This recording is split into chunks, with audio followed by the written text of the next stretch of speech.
বেলডাঙ্গায় NIA বেলডাঙ্গার Barua মোড়ে তদন্ত শুরু এনআইএর স্থানীয় পুলিশকে দিয়ে তদন্ত শুরু এনআইএর ইতিমধ্যেই দেখা যাচ্ছে যে এনআইএ নিয়েই এই তদন্ত শুরু হয়েছে।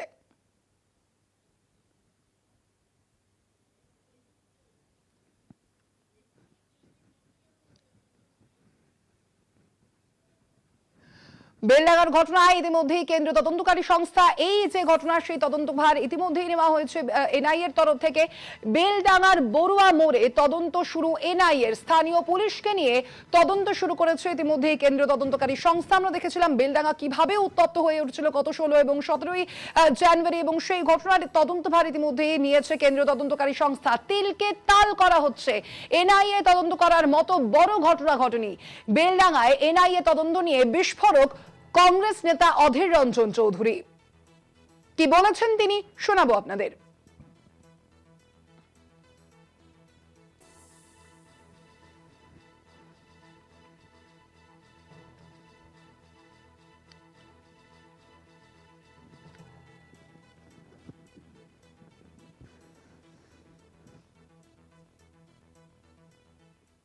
তদন্ত করার মতন কোনো কারণ বলে আমি ব্যক্তিগতভাবে মনে করি না। এটাকে তিলকে তাল করা হচ্ছে, ক্ষুব্ধ হয়ে বিরক্ত হয়ে ক্রোধ প্রকাশ করার জন্য। হাতের কাছে কি পাবে? সব টার্গেট হচ্ছে রাস্তা, রেল, এগুলো হচ্ছে সব টার্গেট। তারা সেখানে গিয়ে কিন্তু বিক্ষোভ করতে গেছে, ক্রোধ তাদের আছড়ে পড়েছে। সেখানে কিন্তু কোনো খুনও হয়নি, কোনো অগ্নিসংযোগও হয়নি, কোনো ডাকাতিও হয়নি, কোনো রাহাজানিও হয়নি, কোনো দাঙ্গাও হয়নি। সেখানে আমি নিজেও গেছিলাম। হ্যাঁ, হয়তো বন দীর্ঘস্থায়ী হয়েছে, অবরোধ হচ্ছে দীর্ঘস্থায়ী হয়েছে, সেটা এখানকার পুলিশের ব্যর্থতা।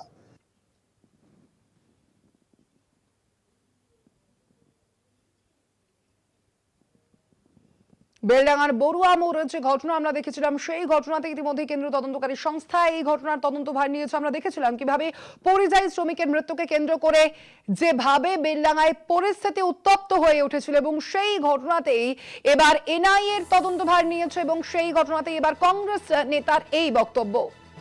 আমরা কথা বলবো এই নিয়ে। আমাদের সঙ্গে ফোন লাইনে রয়েছেন প্রতিনিধি কল্যাণ চন্দ্র। কল্যাণ, আমরা দেখেছিলাম একেবারে গত 16-17 জানুয়ারির যে ঘটনা, এবং সেদিন ঘটনাস্থলেও গিয়ে উপস্থিত হয়েছিলেন অধীর রঞ্জন চৌধুরী। তারপরেই তিনি জানিয়েছিলেন যে এই ঘটনাটি কিন্তু স্রেফ আত্মহত্যার ঘটনা, এবং তারপরেই কংগ্রেস নেতার এই বক্তব্য কতটা গুরুত্বপূর্ণ?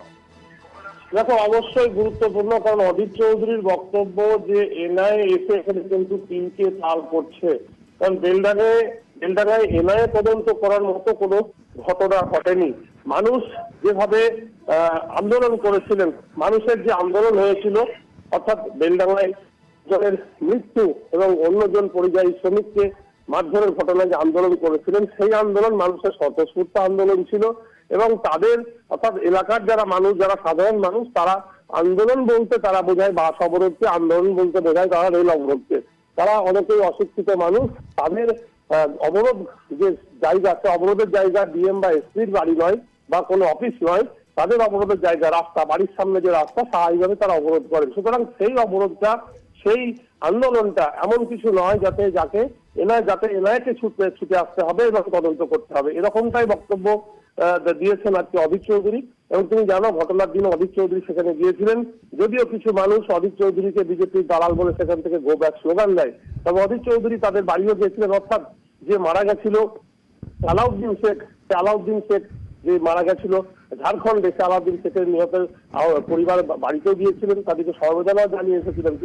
কিন্তু আজকে অধীর চৌধুরীর বক্তব্য যথেষ্ট তাৎপর্যপূর্ণ, কারণ হাইকোর্ট যে রায় দিয়েছে, হাইকোর্টের রায়ে কিন্তু এনআইএ এসেছে। অর্থাৎ হাইকোর্ট বলেছিল যদি বেলডাঙ্গায় যে ঘটনা ঘটেছে, অশান্তি ঘটেছে, কেন্দ্র মনে করলে এনআইএ পাঠাতে পারে।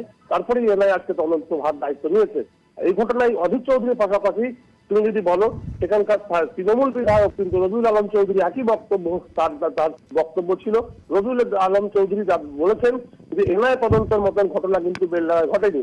যার ফলে এই রাজনৈতিক সামনে যে বিধানসভা নির্বাচন, সেই নির্বাচনের আগে এনআইএ অর্থাৎ শান্ত পশ্চিমবঙ্গকে অশান্ত করতে চাইছে কেন্দ্র বলে দাবি করেছে যেমন তৃণমূল, ঠিক একইভাবে অধীর চৌধুরীর বক্তব্য প্রখ্যাপিত করে যে এনআইএর মতো তদন্ত করার মতো ঘটনা কিন্তু বেলডাঙ্গায় ঘটেনি।